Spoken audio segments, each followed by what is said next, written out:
Welcome back to another episode of Spotlight on the Arts, the show brought to you by the Chicopee Cultural Council and ChicopeeTV. I'm your host, Johnny Miranda, and today we have an amazing show. We meet indigenous artist and social justice activist, Anthony Melting Tallow. So join us up next.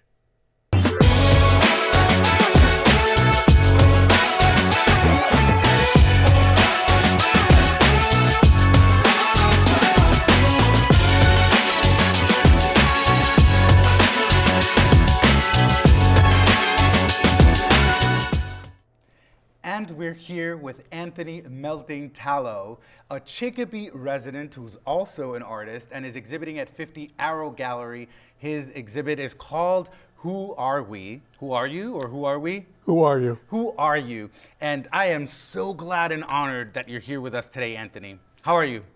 I'm great, and I'm honored to be here. Thank you for inviting me. Amazing. Tell us a little bit about your exhibit, your artwork that is up in 50 Arrow Gallery. Well, I'm very honored to present my second solo show here in Western Massachusetts.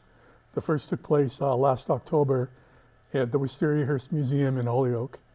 And I was privileged enough to be invited by Jason Montgomery, one of the founders of Attack Brea Press and 50 Arrow Gallery, to launch their first solo exhibition of the 2023 art season. So my exhibition opened March 1st, soft opening, and then opening night was on March 9th. And the opening night was very spectacular in terms of my artistic experience. It was well attended and by the community. And as an artist, especially as an indigenous artist here in Western Massachusetts, I feel very privileged and honored to present my voice, present my work to the public, and in particular the indigenous community. So it's a show that's wide open for the community to come in and experience, and most of all, putting forth I'm a member of the Blackfoot Nation of Southern Alberta, Treaty Number 7, but I've been a resident of Chicopee since 2005. But I feel very honored to be in this community among a circle of indigenous artists, and open the Attack Brea Press 50 Arrow Gallery 2023 season. And it's amazing, not just that there is this collective of indigenous artists, because representation in the arts matter, but representation in our social justice causes also matters. And I know that you've also been involved in a lot of social justice projects. So tell us a little bit about that combination of your art and your social justice endeavors. Sure. Art is the perfect venue for the subjects that I tackle through my presentations, because what I'm inviting people to experience with my show deals a lot with a lot of what the indigenous community currently deals with politically, socially, the intergenerational trauma from the boarding school eras in the United States and the residential school eras in Canada, and the whole host of intergenerational legacies that were passed down and continue to echo in our communities. And so through my work, I'm able to invite people in and be a part of that shared history. And a lot of it goes back to those original agreements that took place to establish both the United States and Canada, and those original partnerships to equally benefit and mutual peace and brotherhood, and the kinships that were established from the very beginning resonate into my work today, because we have a shared history. And I believe as an artist, as an indigenous person, that we have to go together in the future toward healing. Definitely, definitely. I think that is very important, and I think that a lot of artists that we've interviewed in the show have expressed how art is the means through achieving their objectives of social justice and advocacy. When people go to your show of Who Are You, what should they expect? What would they see? First of all, it's about color. It's about tackling a lot of what I mentioned before. It's a way of artistically processing a lot of what exists in indigenous communities today, especially as a result of those shared history of residential school, boarding school. I have a personal connection to that. I'm a first generation survivor of the residential school in Canada. Wow. And so upon entering the show, people would encounter a sense that not necessarily an in-your-face approach. What is present when you enter the show, you'll immediately encounter a very colorful red and blue fun fur on the floor of the gallery in red and blue, and there's a bunch of colorful historical photos there. So you wouldn't necessarily immediately approach it with a sense that you're going to be confronted with a lot of these images that are records of that historical trauma. Yeah. So initially and I like what Jason Montgomery had told visitors coming to the show over the past month, that he likened it to a settler trap, because it's not immediately apparent that what you're seeing is anything to do with that, because it's very colorful, it's very inviting, and the piece itself, it's participatory. So what I wanted the visitors to the gallery to experience was something that they could sit down and pick up these photographs and these documents of history that explain on the front and on the reverse the history behind these images. Mm-hmm. So the fur is comfortable, it's soft, it's inviting, it's colorful, but the history that you hold in your hand is something that we're not taught about. Yeah. How do you think that our society, our cities, our communities can be more aware of this, and how can they contribute or help to the healing process of many of these communities that were marginalized, that were, exterminated? How do you think that the rest of us can contribute to this process? I love that opening night on the 9th of March was it turned out to be something that I wanted, because often what we're told in the gallery space is to do not touch. Yeah. And just take a distant approach to viewing artwork.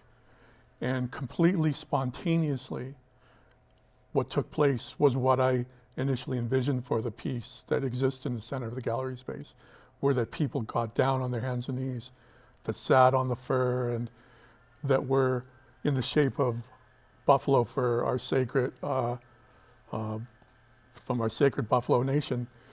The gallery visitors were on their hands and knees, they were sitting on the comfortable pillows, and they were engaging directly with the artwork itself.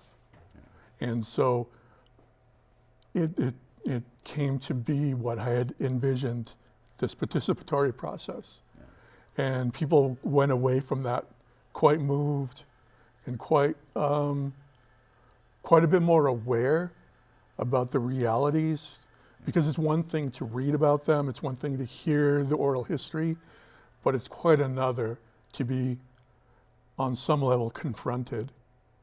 You're holding history in your hand. Mm-hmm. And what I hear as an Indigenous person is that, the sentiment that, almost an apology to me as an Indigenous person, one-to-one, when I explain the history of these the legacy of these institutions that existed in Canada, in particular, up to 1996 in Gordon Landing, Saskatchewan. So these realities exist well within the lifetimes of most people alive today. Yeah. And so my personal connection with that legacy is that, unfortunately I've lost family members to addiction, to homelessness, to the intergenerational trauma. Although my generation never set foot inside those institutions, we still carry, the burden impact of history. And so for a gallery visitor to actually hold a piece of that history and see, what was, meted out against our most innocent, our children, in order to what one of the architects of that system, Captain Richard Pratt at the Carlisle boarding school in Carlisle, Pennsylvania, coined the famous phrase, kill the Indian and save the man. And so dehumanizing the character of Native Americans. Exactly, and undermining our culture and destabilizing us from our land base by removal of our children. For example, in Canada, where I was born, the boarding school, the residential school era lasted for 150 years. Wow. And over 150,000 First Nations, Inuit, and Métis children were forcibly sent there. My own connection to that, my mother, she went in at age 5, and she didn't get out till she was 18.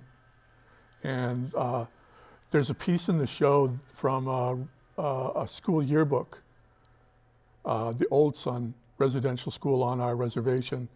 There's a full-page class photo spread, and I found this through the archives. I found a picture of my father at age 11, along with his schoolmates.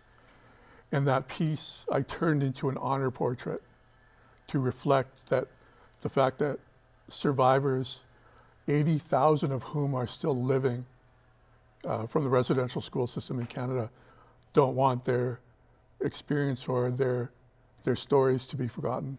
Yeah. Was the purpose of the school's indoctrination so that, to erase Native American history? Absolutely. How can you, or how would you suggest that other individuals or other Indigenous artists how do you suggest that other Indigenous artists can promote this history and this legacy so that it's not forgotten? I think that that's very powerfully happening within the circle of Indigenous artists, especially here in Western Massachusetts. Nayana LaFond, is another, she's a painter that has taken on a project to paint the faces of missing and murdered Indigenous women in particular.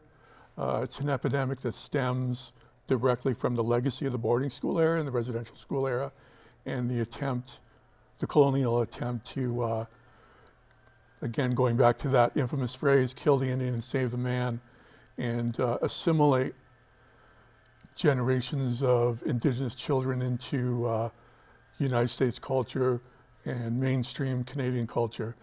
The work of Ella Alkowitz, she's Inuit from New Brunswick, Labrador, the Maritimes of Canada, and she's another local Indigenous artist who powerfully tackles a lot of those legacies, as I do through my work. The work of Justin Beatty, he's Saponi and Ojibwe, and he's actually our drum keeper. And I also drum intertribal with Urban Thunder out of Amherst, Massachusetts. And I've been doing that for the past 4 or 5 years. Nice. With Justin. And Justin also is a Western Massachusetts Indigenous artist who also tackles a lot of the intergenerational effects and the legacies. With his work, he does that through the powerful message that we're still here, the bloodlines run strong in Western Massachusetts, despite a longer history of contact with the newcomers. In so-called New England, for example, I'm from the Western Canadian province of Alberta, and we've only had contact with newcomers since the 1860s. Prior to that, we were living An exclusive. we were living in the holistic communities. We hunted the buffalo. We were nomadic. We ranged south into the United States. The present day Canada-U.S. border divided our nation in half. And half is in northwestern Montana, near Browning, Montana, Glacier National Park. And the other half of our nation is in the present day province of Western Canada, the province of Alberta. And so that's our traditional territory. Do you think that that is a strategy of colonizers and invaders, right? Divide and conquer, where you're tracing these lines to divide particular tribes, and we've seen that happen throughout history in Latin America. It was done as well with different treaties that divided half of Latin America to the Portuguese, and they got Brazil, and then the other half to Spain, and you see the difference in the result of that conquest. And I think that we are on secret land. Let's talk about here in Chicopee, for example. Chicopee, native land, our name is indigenous. Our Chicopee has a history, with the indigenous tribes, even history that has inspired a lot of artwork, history that has inspired many modern artists as well, but it's all due to the indigenous communities that were here before us, and that we need to honor and respect that this was their land and it is their land. How do you feel about this modern day situation, right, where cities are erected and built and have all these indigenous inspirations or roots, right? Like the word Chicopee, raging waters, or how do you feel that erasure of part of our history is not taught in schools, and a lot of our community is ignorant or don't know about this history? How do you think that could improve? How do you feel about that? I think that the legacies and the layers of trauma run deep in this geographical area. I'm honored and I'm blessed and I'm privileged to be welcomed upon the traditional territory of the Nipmuc, the Pecumtuck, the Agawam, up and down the Connecticut River Valley. I'm privileged and blessed to be, here, and I've benefited greatly from being an artist and being welcomed and being given a voice and given a platform to take on a lot of these legacies and these subjects. And I'm quite happy to answer any questions related to the history of colonialism, be it through the residential school, be it through land loss, be it through education. I've spoken at I've spoken at Smith College, I've spoken at Amherst College, I've spoken at UMass Amherst, Mount Holyoke, Springfield College. I've spoken at middle schools. I've spoken at elementary school kids in East Hampton. So I bring the message that in order to educate about these issues that we weren't taught about. Yeah. And that was quite intentional and systemic. For example, the U.S. education system, the public schools, the textbooks only go up to the 1800s on Indigenous history. And systemic in the sense that after those textbooks, we fall out of that history. And so we're not mentioned, if rarely again, in the text. And it's voluntary to teach up to 12 hours per semester year on Indigenous history. And often that falls back in the education of a lot of people. So that to me is not the fault of any one individual. And so I'm in that sense, I'm happy to step into that space and educate and inform and present the actual documents of history. So certainly education is important. yeah, And and eliminating that cloud of ignorance that, like as you well mentioned, it's perhaps not any particular individual's fault. It's a systemic thing, but certainly through the work you're doing, whether it's through your speaking engagements or through your art, you are creating that space to make change happen. How do you feel about that responsibility that you've taken on? hopeful. And I say hopeful because of the young people that I've met, from grade school through the college, university level, young people who are willing to embrace, that are very curious, that are very engaged with having dialogue and having interacting with that history, no matter how painful it is and how challenging it is, because as an artist, I'm biting off a lot of the things that might not be easy to broach in terms of a wider public conversation. Art is one platform, along with poetry, the written word, the spoken word, theater, to be able to introduce those ideas and welcome people in. And I'm hopeful because of the young people that I've spoken to and that have spoken to me, that have reached out to me and really given me hope that a lot of what I personally, in my own personal history, dealing with the intergenerational trauma, growing up, and I feel heard. I feel people reaching out and really wanting to get a sense of what that lived experience was like. I'm a product of the foster care system.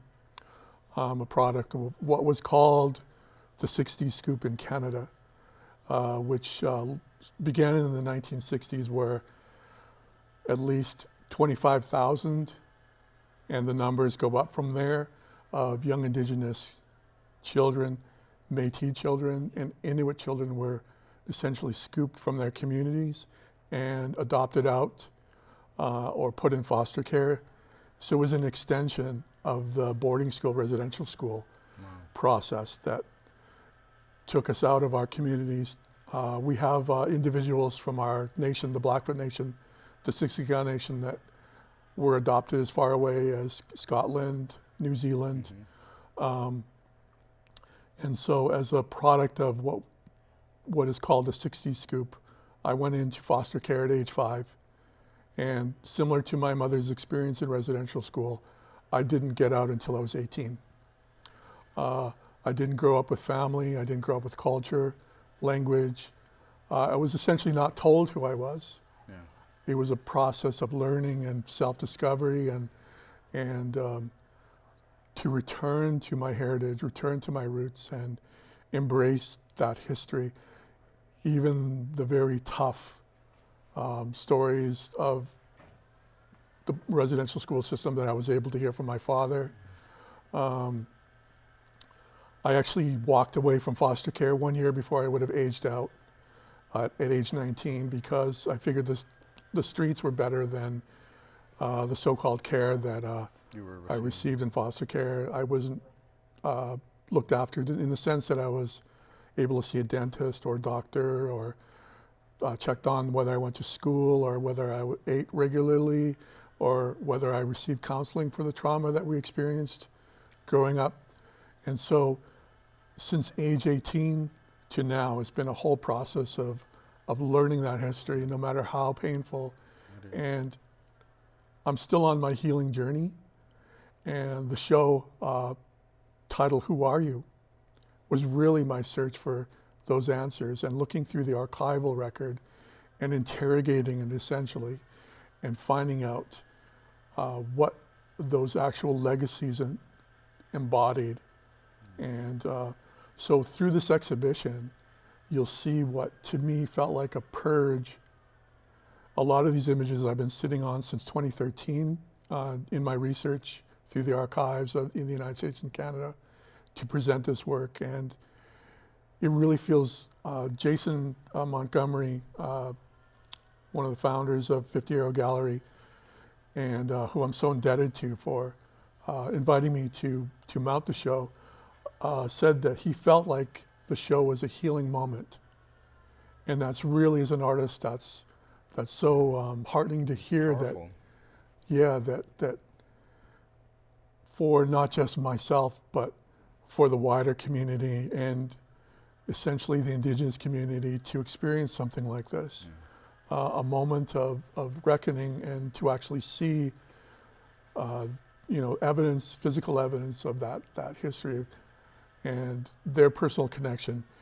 And opening night, the conversation came off the walls and entered the space between everybody who attended. I had elders who were able to open up about painful experiences in their own childhood based on what was presented in the show. And there were many moments like that. There were many moments of tears. There were moments of embrace. There were moments of understanding and healing. Yeah. So, as a society, we could definitely be doing more to assist in the healing process of our indigenous communities. What do you feel, aside from the educational aspect, which we kind of made clear that it's not taught in schools, perhaps our governments should do something about that and institutionalize it as part of our curriculums. What else do you think our governments could be doing to assist the cause of our indigenous communities? well, I think there's nationally in the United States, I'm really hardened as an indigenous person, and I know other indigenous people are very hardened by the fact that Madam Secretary Deb Haaland, who's the first indigenous head of that department, who started an initiative to investigate burial grounds of former boarding schools in the United States, which has led to opening the archives of former sanitariums, places of incarceration for indigenous children who ran away from boarding schools and were repeat truants, as they were called then, and they were eventually taken away from the boarding school and put into juvenile halls, and their records of survival ended there. And so there were even burial grounds outside the former sanitariums and hospitals and truancy institutions outside of the boarding school where the lives of indigenous children ended. And this all came about in 2020 with the discovery of the mass graves of 215 indigenous children at the Kamloops Indian Residential School in the interior of British Columbia, the Western Canadian province of British Columbia. The grounds of the former Kamloops Indian Residential School, there was a mass grave of 215 bodies of children. Wow. And since then, only a handful of former residential schools in Canada have been searched through ground penetrating radar. And the numbers of mass burials of indigenous children are rising into the several thousands.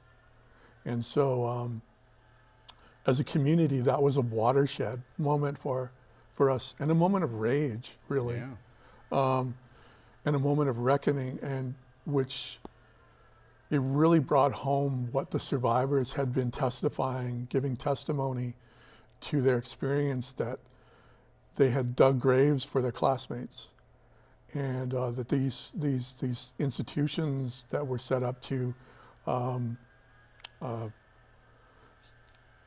set up as genocidal institutions really did to, destabilize our communities. And so this moment of reckoning, we're amidst it, we're among it. And I think rather than this inquiry here through the Department of the Interior under Secretary Madam Deb Haaland, rather than that inquiry being a moment of rather than that just being embodied in a simple moment, I think that it's a moment of education. Yeah. It's a moment for all of us to see why the context exists the way they do. You know, why our communities continue to suffer, why we have continuing epidemics of, personally, my Facebook feed is filled every day with the faces of missing Indigenous relatives, women, girls, our trans, our two-spirit, our men. There's a vast epidemic in the United States and Canada, Central and South America, of missing Indigenous people. Yeah. As a direct result of a lot of these legacies. Yeah. So as an artist, I'm like I say, I'm biting off a lot with this exhibition.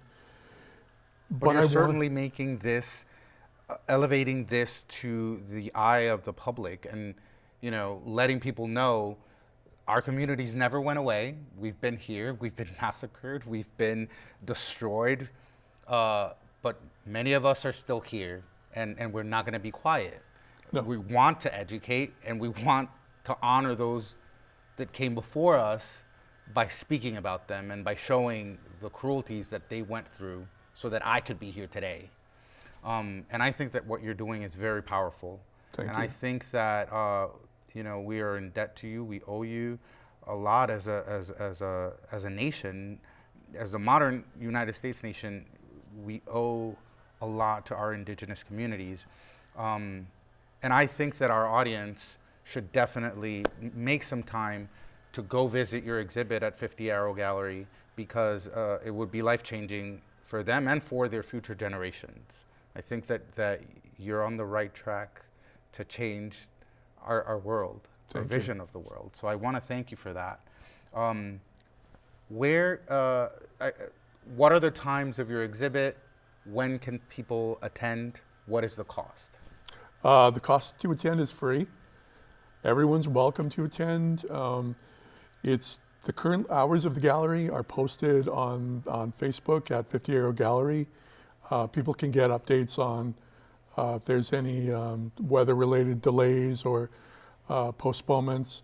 The gallery is closed Saturday and Sundays, but people can call Justin Montgomery and arrange a private viewing if the hours from Tuesday, Wednesday, Thursday, and Friday aren't convenient to them. The show is up until April 7th, so an additional week. That's which I'm amazing. Proud to say that it gets to have a longer life. That says a lot about the impact it's having. I mean, yeah. To extend the exhibit is because there's obviously a demand for people wanting to learn. And absolutely. As you said before, that's hopeful. Absolutely, and it goes back to Indigenous culture where witnessing is such a powerful act, and going on to a neighboring territory, asking permission to set foot on a neighboring nation's territory to witness their cultural practices, being invited into the community and feasted, hosted, and honored as a witness to marriages, births, deaths, being invited as a witness to the cultural life of a neighboring nation, forging those kinships. This is really what's at the heart of this show, and it's presenting that question, who are you? Awesome. And it's answering that question. I'm answering that question for myself, and I'm hopeful that you'll find a lot of answers by coming to the show. And where can our audience reach you, follow your work? Do you have your social media platform? How can people connect with you? I can be found on Facebook at Anthony Melting Tallow. I can be found on Instagram at Anthony Melting Tallow as well. I have a webpage for my artwork at anthonymeltingtallow.com. And those are one of the 3 main social media platforms that I have to showcase my artwork. And Anthony, representation matters so much. Visibility matters. People need to see this. I would encourage our audience to definitely make some time to go see your exhibit and connect with you. I don't know if it's right for me to speak on behalf of all of Chicopeans, but I feel very honored that you are a resident of Chicopee and that you're part of our community.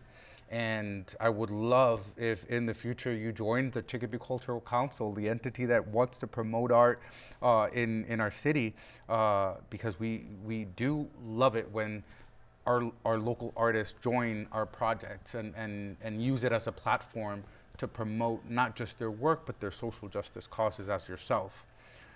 So I really want to thank you once again for being on the show, for doing what you're doing for the indigenous communities, for the art community in general. And I hope that we can continue to work together and be involved in other projects together, because I think that what you're doing is very powerful. Thank you. Thank you. So I thank you for being on the show. I want to thank all of you for watching this powerful episode. I hope that you learned something, and make sure that you visit 50 Arrow Gallery, run by Jason Montgomery, and you can visit the exhibit of Anthony Melting Tallow, which will be running until April 7th. So thank you once again for tuning in, and I will see you next time.